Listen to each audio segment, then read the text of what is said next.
Hi everyone, welcome to Pearl's Kitchen. If you like my video, give it a thumbs up, press the red button to subscribe to my channel and press the bell icon so you'll be notified for my upcoming video. It's all free. Thank you.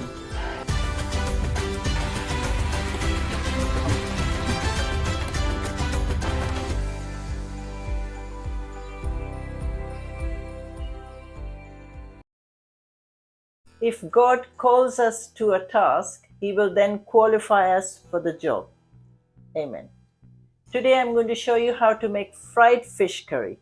And this is really simple to make and it's really delicious, especially if you make it with Indian fish. And so the ingredients for this delightful recipe are, in the frying pan I've got around 7 tablespoons of oil, that's to fry the fish. And in the pot I've got around 5 tablespoons of oil, that's for the masala. And the rest of the ingredients are here.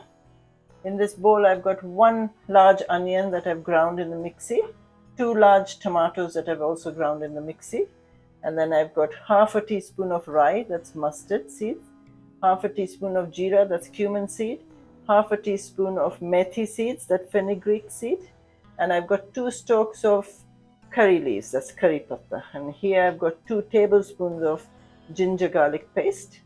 And for the masalas, I've got a 1/4 teaspoon of turmeric, that's haldi, and I've got half a teaspoon of garam masala. Then I've got 1 teaspoon of Kashmiri Mitch, that's for color, 1 teaspoon of red chili powder, 1 teaspoon of jeera powder, 1 teaspoon of mustard powder, that's rye, and I've got 2 teaspoons of dhania powder, that's coriander powder. We'll need a fistful of green coriander, obviously we'll need salt. And this is to marinate the fish first. In this bowl I've got juice of 1 lime. You could put lemon if you want, but I'm using lime. And I've got 3/4 teaspoon of chili powder, 3/4 teaspoon of turmeric powder, that's haldi, and 3/4 teaspoon of salt. And I've got Indian fish here, and that's half a kilo. And I'm using Rohu. You could use any Indian fish. Okay, very first thing what we're going to do is we're going to coat the fish with the chili and the turmeric and the salt and the lime juice before we fry it. So that's simple, just mix all this together. You could put gloves on if you want, I never do. Just mix it all in there.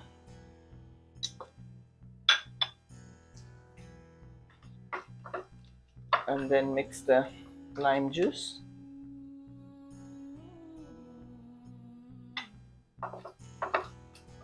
Okay. Make sure it's all well coated, and that's simple, and then we're going to fry it. Okay, just let it rest for 5 minutes like this before we fry it.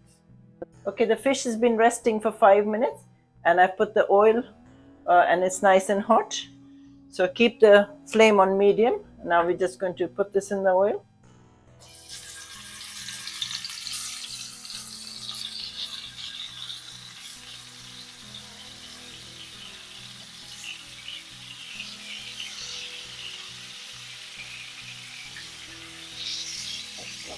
And that's it. Now keep the flame on medium and let it cook for between 2 to 3 minutes each side. After 3 minutes, turn it over and cook it for another 3 minutes. Okay, the fish has had around 3 minutes now. I've put up the flame for a little bit higher. And now you just turn over the fish.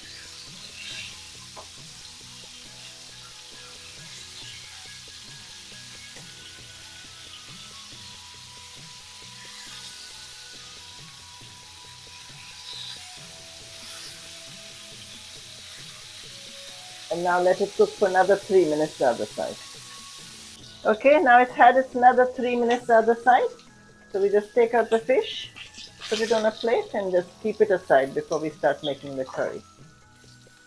Okay, now that the fish is fried and resting, and now we can put the oil. I've put the oil on. As soon as the oil gets hot, you need to put the mustard seed, the jeera seed, and the methi seed, and the curry patta. So put the seeds first.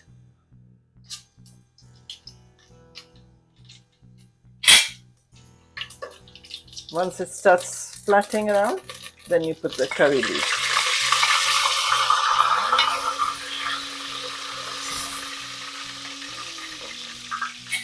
Okay, my curry leaves was in the freezer. That's why it's making all that noise.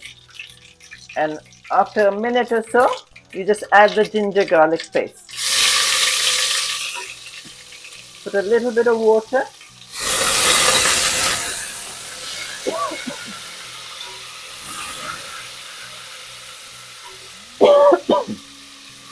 Now you fry the ginger garlic till the rawness goes, say around a couple of minutes.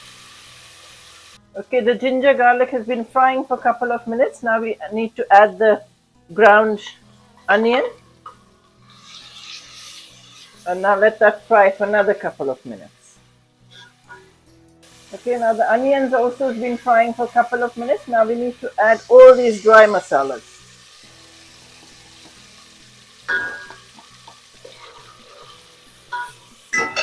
Keep the flame on a medium and put a little bit of water. Say 2 tablespoons of water. Now keep frying the masalas for at least 4 minutes.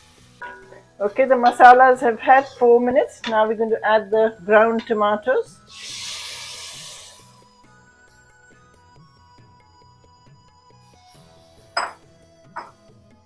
And now you let the let all the masalas and the tomatoes fry for another 3 minutes.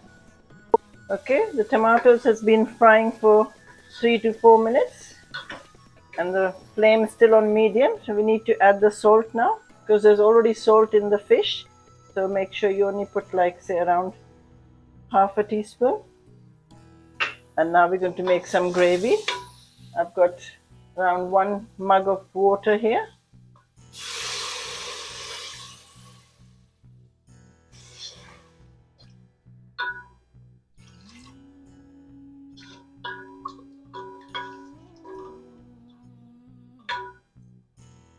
Just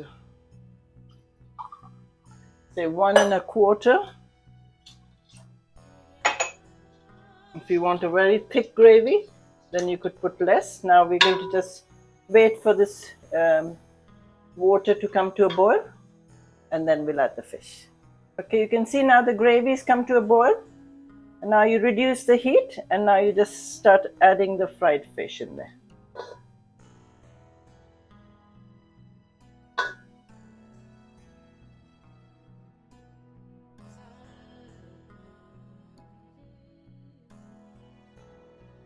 Make sure you put all the lovely juices in here from the fish.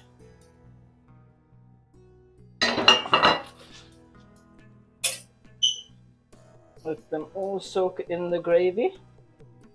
And that's it. Now you put the lid on and make sure it's on a rolling boil, but make sure the flame's on medium. And now let this cook for between 4 to 5 minutes. Okay, my fish is done now. It's had its 5 minutes of cooking. So we're going to put it off now.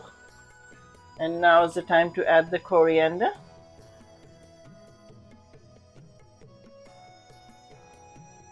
Keep some for later. And now gently stir it so you don't break the fish. So the coriander soaks into the gravy. And now just let this rest for at least 10 to 15 minutes before you can serve it. Okay, that's our lovely fried fish curry ready. Just before it goes on the table, you just put a few more leaves of coriander. And it looks lovely. And I'm going to dedicate this lovely fried fish curry to my sister-in-law Anju, who passed away a few years ago. She was a very good cook, and I feel emotional when I talk about it. And she showed me how to make this fish curry. So I hope you all like it. And don't forget to share my link with your family and friends, and write on the description box what you think of this fried fish curry. And I shall see you next time. Or before I go, I have to tell you how to eat this. This has to be eaten with plain white rice or chapati and naan. Doesn't go so well with fried rice. So I shall see you next time with some more delicious cooking.